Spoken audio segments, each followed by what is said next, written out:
Was it your choice or parang choice ng management na gusto mo muna mag-drama? Mutual decision po. Nakita din nila na pahinga muna. Pero parang medyo na-hurt ka din ba? Or something yung nawala yung Sarah G Live di ba? Parang malapit sa puso mo din. So okay lang naman sa'yo na ito ang parang naging kapalit. Opo. Malungkot, syempre po kasi love ko po yung show, yung family ko sa Sarah G Live. Pero yun, nakita ko po talaga personally na bilang concert performer na parang nauubos.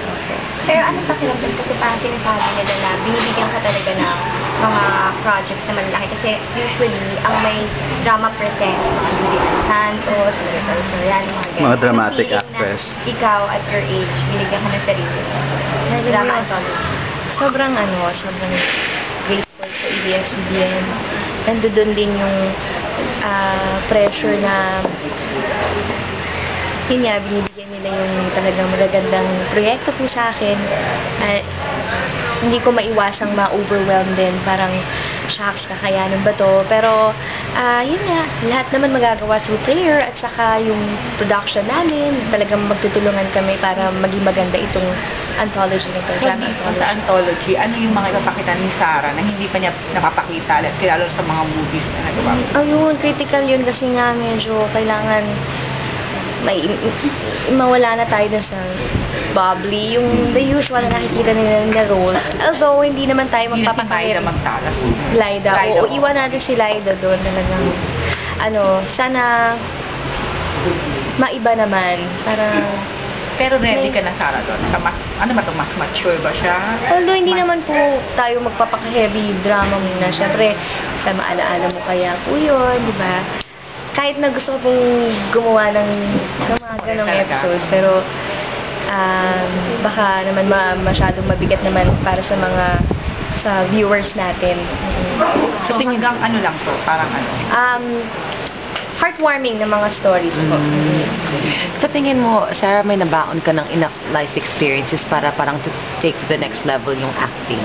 Meron na. Opo, meron naman. Opo. Marami na. Oo. Kailangan ng matutunan kung ihiwalay yung ako dun sa character ko. Napagkasama mo ba yun? Like, pag sa mga movie mo, yung kung sino ka, at saka yung character mo, nagagawa mo? Oo, siguro dahil kumbaga, ang tawag dito, hindi kasi ako consistent sa drama. So, parang adjustment na naman sa akin. Halimbawa si Laida, ang tagal kong hindi naging Laida. So, parang humaharang pa si Sarah sa magiging Laida sa mga eksena. Pero, ayun, malaki ang pasasalamat ko sa director ko, si Direk Cathy, at yung mga co-actors ko, si Lloydie, na talagang supportive sila para bigyan ako ng yung time para maka-deliver na maayos. Sarah, kasi you mentioned kanina, parang hinihiwalay mo yung character mo sa totoong ikaw. Pero there are artists kasi na nakakausap namin na parang kaya madali sa kanilang umiyak or magbigay ng emotions. Kasi nga, marami silang pinaghuhugutan. At means about that, iba ka ba sa kanila, hindi ka kagaya ng parang sa personal experiences kaya may mga pinaghuhugutan sila. Ayun, opo. Sabi ko nga doon sa Sarah G Live, mas madali ngayon kasi nga may mga pinaghugutan ka ng experiences in life, ganyan. Yun lang, yun yung katulad ng sinabi ko, hindi ko na ma-expound po masyado ng personal. So, Sarah, sorry. Sarah, when portraying a role ba, meron ka bang sineset na limitation or may restrictions ba? Kung gagawin mo itong isang role na to or depende po sa klase ng role. Basta ako naman hindi ko kaya topless sa inyo.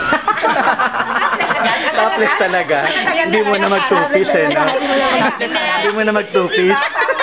Topless lalaki yun May balik ang Hindi man lang Hindi mo na mag-two-piece. Two-piece muna. Ayan.